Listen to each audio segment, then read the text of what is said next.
I just pulled a Harvard syllabus off the internet. If you guys are interested in that syllabus, okay, this is just I just typed in Harvard class syllabus. It is a legitimate syllabus. The link that you'll see in the chat below, I just typed in Harvard class syllabus. The link you'll see is from harvard.edu. So this is a legitimate Harvard classroom syllabus. And as we go through this, again, I think the most important thing as we look through this is to see that there's a pretty significant difference between this syllabus and what you see in high school. Everything, if you guys have watched any of our SAT and ACT videos before, you know that my number one thing is understanding the format of anything, right? If you understand the format of anything, you're going to be better prepared for whatever that is because you're going to understand what's going on, whether that be a mental test, a physical test, um, you know, just a procedural thing, like if you're, how this is going to work when you graduate from high school, what's the high school graduation going to look like? All of those things will help if you know the format. Okay, that's a very, very overlooked aspect, is just trying to understand why something is happening. And again, that's kind of what we're trying to get at with this stream today, is answering this question about why these tests are still important. Why did MIT all of a sudden go back to requiring this test? And why, after seeing these national test scores, which we'll get through as well, why this is still very, very important for colleges. And it's pretty straightforward. If you look at any syllabus, so this is a 201 class, right? So it's second level. Usually they have like 101. Econ 101 is like a general ed class, right? So this is a 201 class from Harvard that we're looking at here. And I've just immediately scrolled down. I really don't care about the content, right? But the majority of these classes are going to have the exact same grading scale, or roughly the same grading scale. And the key to the whole thing, right, and understanding this is how different this grading scale is from anything that you guys are seeing in high school, and why these are so important. So if you guys look at this, right, and we'll get into, if you don't, the first and foremost, right, the first thing that you guys want to take a look at, I'm not exactly sure what this final exercise is going to look, but if you add up all of these, right, if you add up all of these grades, okay, you're going to see that that's going to add up to 100% of your overall grade. The biggest thing, and you guys may have heard this before, but does everybody see, thumbs up here, if you see that 60% of a Harvard class, 60% of a Harvard class is made up of three very long tests. Your midterms are probably 2 hours, and your finals probably 3 hours. And the combination of those three grades, that's it. You could never show up to class and still have 60% of the course done if you show up on 3 days during the semester. That's a true statement.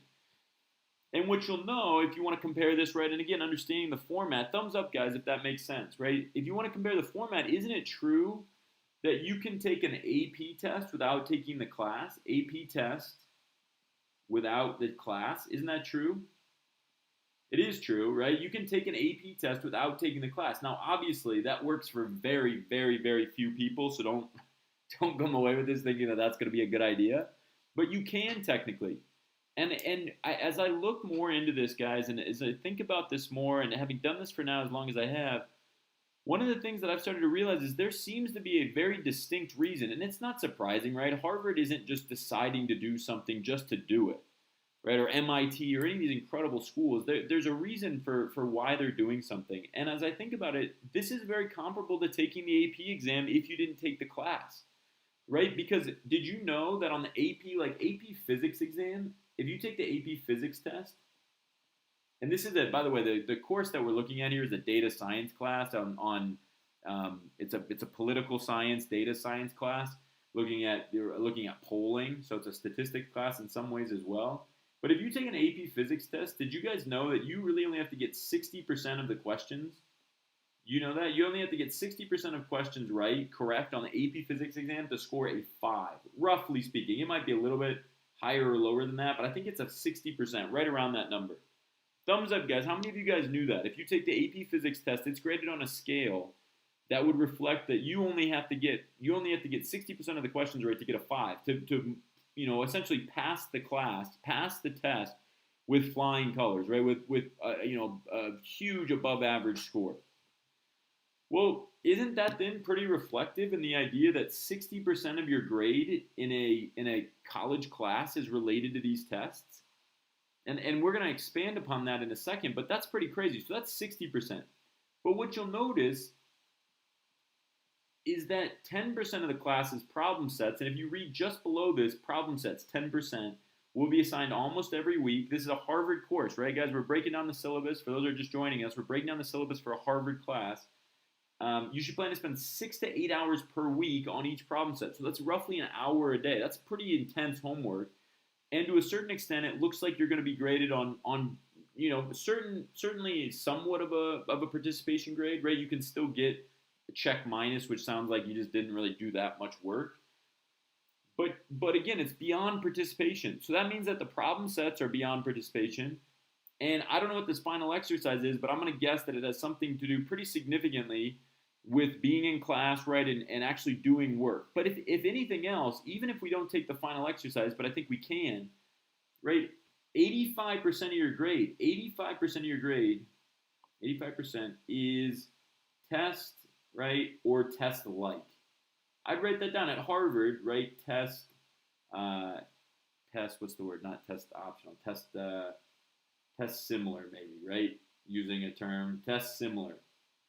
You guys see that? 85% of your grade. I would guarantee, and even in an AP class in high school, I'll guarantee that none of the classes that you guys have taken in high school are even close to 85% graded on tests or test similar, right?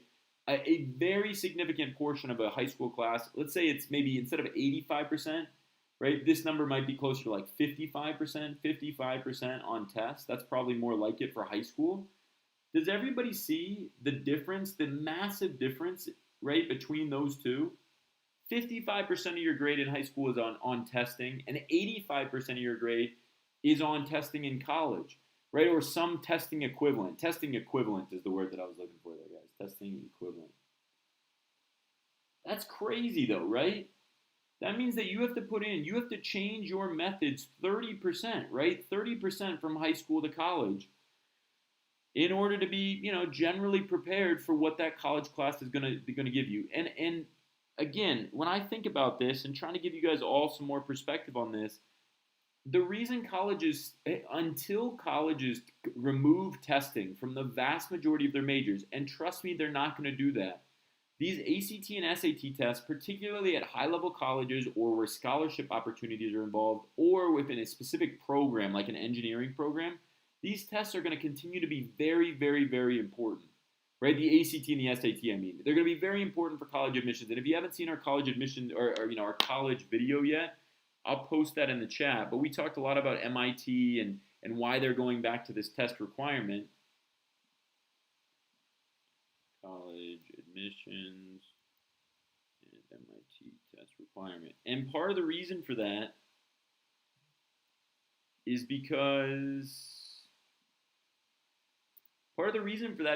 when you get to MIT, and MIT is probably even more so this way, but when you get to MIT, you have to be very, very, very good at test taking because that's the expectation for the vast majority of the curriculum. Does everybody see that? Does everybody understand that? Because as we get into this next article, and all of the articles that we're posting or that we're looking at here, again, this is a Harvard, right? Harvard syllabus, classroom syllabus, right? And breaking down that grading, you will see that 85% is based on testing. So regardless of whether or not you submit a test score, right, to these colleges that have become test optional, it is without a doubt in your best interest, and it's frankly in the college's best interest to make sure that you can take a test. That's what they want most of all.